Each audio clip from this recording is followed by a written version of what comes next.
옛날 드라마 대사 한번 해볼까요? 난 선생이고 넌 학생이야.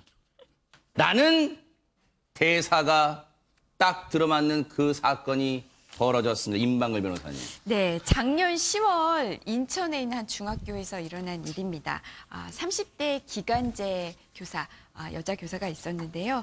중학교 3학년 남학생입니다. 그러니까 우리 나이로 하면 16, 만으로 하면 15 정도 되겠죠. 네. 자, 이 남학생이 이 교사에게 상담을 요청을 해서 상담을 하다가 네. 사적인 만남을 갖게 됐고요. 결국에는 4개월간 수차례 성관계까지 하게 됩니다. 세상에. 이 교사는 기혼한 여성이었는데요. 이 성관계한 장소도 자신의 집이었습니다. 집 등에서 여러 차례 성관계를 했습니다.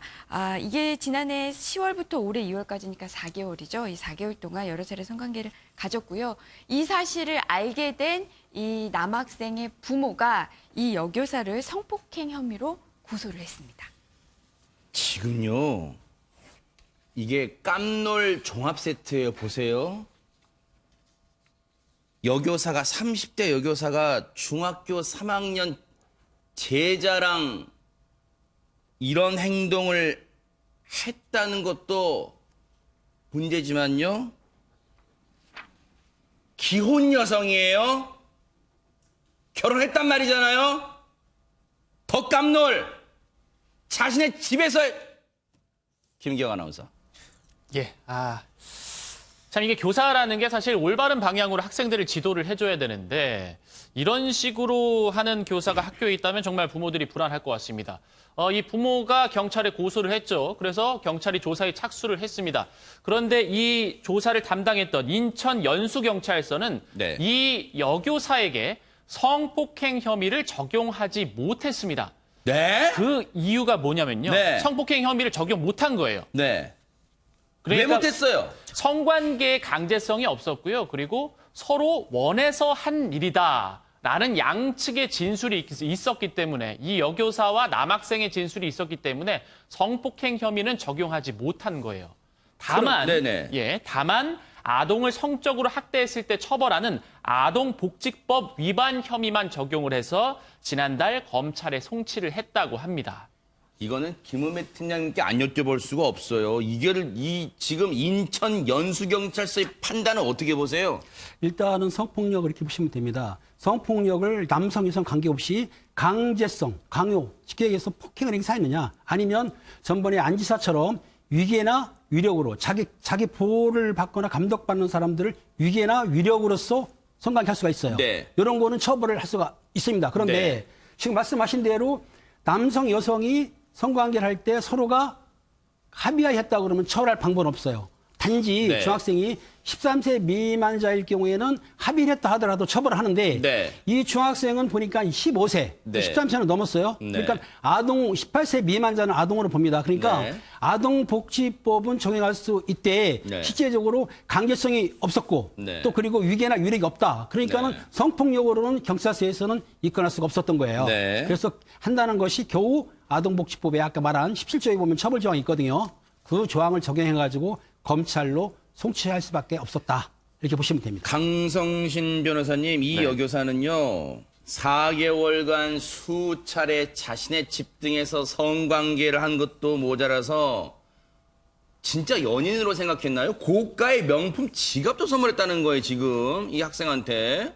네네. 고가의 명품 지갑도 선물을 했고요. 네.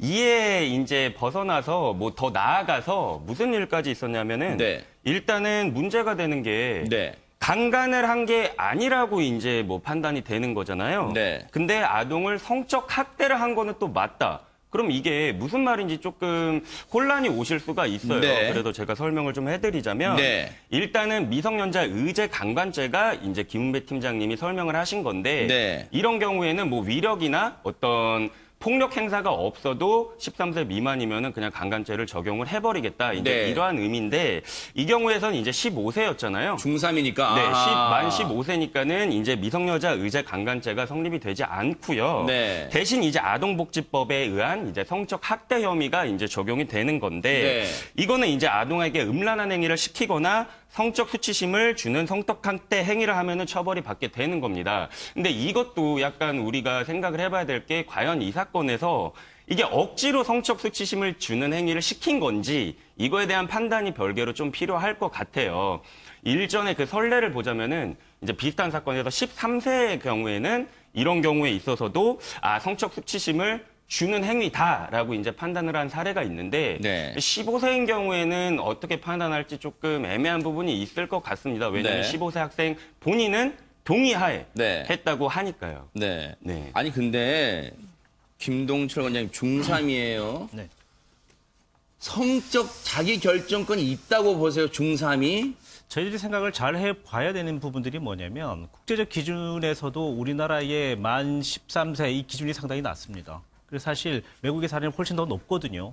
그렇기 때문에 사실 이런 이야기는 무슨 얘기냐면 스스로에 대한 성에 대한 선택이 사실 힘들 수 있다. 왜냐하면 사회적 성숙도가 상당히 낮거든요. 네. 사회적 성숙도라고 얘기를 하는 부분들인데 청소년들은 상당히 낮습니다. 네. 그렇기 때문에 저희들이 담배도 못 피게 하고 술도 못 하게 하고 이제 이런 규정들이 있지 않겠습니까? 네. 그런데 이런 부분들이 현재 깨져 있는 상태로 보이고요. 그리고 이 청소년 같은 경우에는 성적 호기심이 상당히 클 가능성이 상당히 높습니다. 네. 자, 이런 상황에서 신뢰를 가지고 있던 선생님이 네. 어떤 부분들을 이야기를 해서 제안을 할 경우 거절하기는 상당히 어려울 것이다 이렇게 보는 것이고요. 네.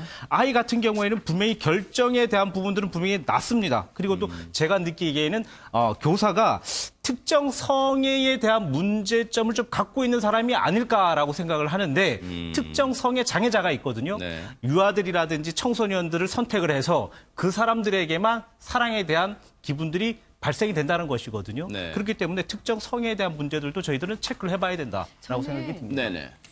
당연히 저는 이거는 아동학대에 포함시켜야 되는 거 아닌가 개인적으로 생각을 합니다.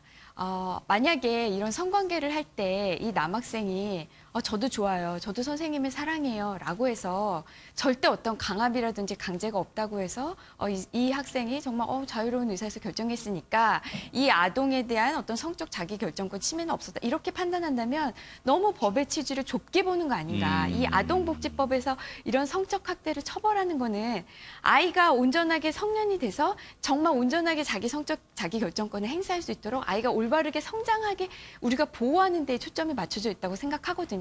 지금 이 경우 같은 경우에는 아이가 제가 아까 언급해드렸지만 한 15살 정도거든요. 선생님은 30대예요. 그럼 최소한 15살 이상 차이가 납니다. 이런 차이에다가 선생님이에요. 교육 현장에서 일어난 일이거든요. 선생님은 교육자고 아이를 올바르게 아이가 나중에 성장할 수 있도록 해야 할 책임이 있는 사람이에요. 이런 사람이 아이에게 이런 비싼 선물을 주고 자기 집까지 끌어들여서 관계를 갖는다?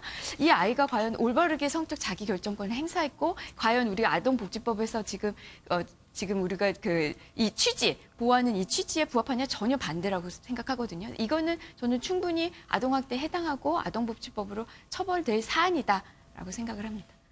지금요, 참 이게 법이라는 게 참 가깝고도 멀어요. 그래서 법이 있으면 어떤 걸 처벌할 수 있고 또 우리가 보호를 받을 수 있을 거라 생각하는데 법이라는 게 이렇게 가까우면서 멀다는 느낌이 들어요.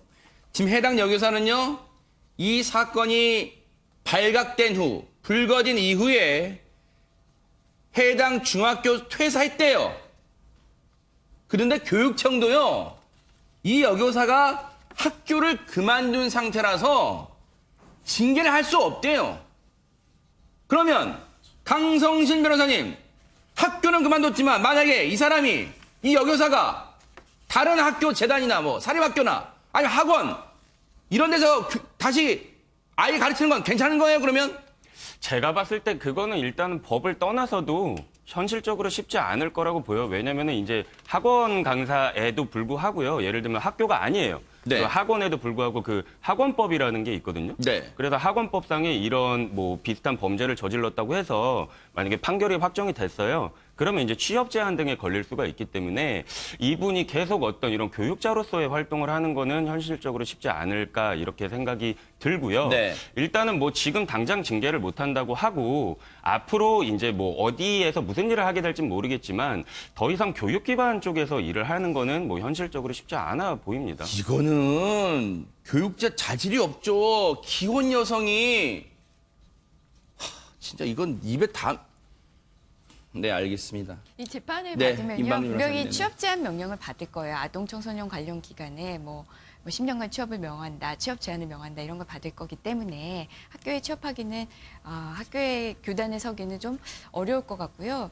이게 이런 유사한 사례 사실 이렇게 13세가 넘은 아동이 성년과 합의하에 성관계를 가졌을 때 처벌한 게 얼마 안 돼요. 이렇게 아동복지법으로 처벌한 게 네. 한 2, 3년밖에 안 되거든요. 그 전에는 아예 그냥 다 불기소였습니다. 그래서 이 법이 좀 부족한 거 아니냐. 제가 한번 찾아보니까요. 노르웨이 같은 나라는요. 아동끼리 그러니까 미성년자가 성관계를 했는데 그 아동끼리 나이 차이가 2살이 넘으면은 동의를 안 한 걸로 법적으로 간주를 한다고 합니다. 뭔가 이렇게 강력한 법들이 있거든요. 거기까지 아니다 하더라도 우리도 뭔가 그 아직 성숙되지 않은 13세는 넘었으나 성년은 되지 않은 이 청소년들의 이 성을 어떻게 보호할 것인지 우리가 좀 심도 깊게 그러니까요. 논의할 때라고 생각됩니다. 정말 좋은 말씀 해주셨어요. 뭔가 법적으로 차제에 법적으로도 좀 미비점을 보완해야겠다 이런 생각도 해봅니다.